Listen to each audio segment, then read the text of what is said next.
royalty from England. Direct descendant ni Queen Elizabeth.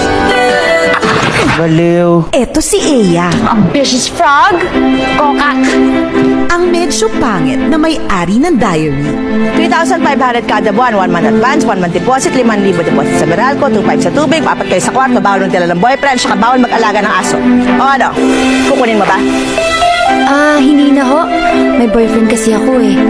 Hindi nga. Sige na ho, kahit anong trabaho, desperado na ho ako eh. Good luck. Sana magtagal ka. You don't have to be rude. Tama! Sino to? Si Cross, ang crush ng bayang pogi na. Monster naman. Ang anak ko is human, but also he is half halimaw. Mukha mo pala yun. Akala ko connect the dots. Ay! Pangit na nga. Lampa pa. Hi, kilala mo ba si Cross Sanford? Eto naman si Lori, ang half-British BFF ni Eya. Alam mo, ewan ko sa'yo kung ba't nagustuhan mo yung tao na yan. Elementary classmate ko na si Cross. I always got bullied. Lagi niya akong pinagtatanggol. I would like you all to meet my girlfriend. Si Cross? Sigurado ka? Sinadya ko yun para mas lalo kanilang paginitan. So you and your pimples will be miserable. Can I order you? Take out? At si Chad, ang certified cutie na crush ni Eya. Nililigawan ko siya for 1 year.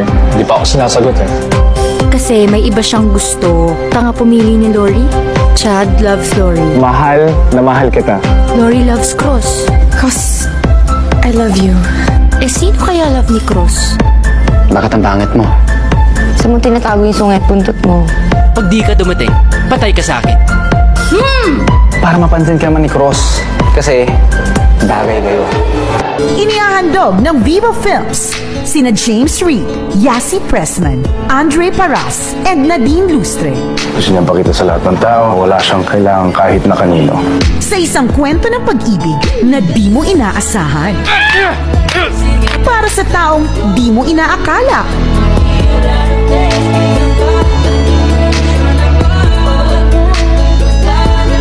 O ano? Paano nga ba kung ma-inlove ka sa isang taong alam mong hindi ma-inlove sa'yo kahit kailan?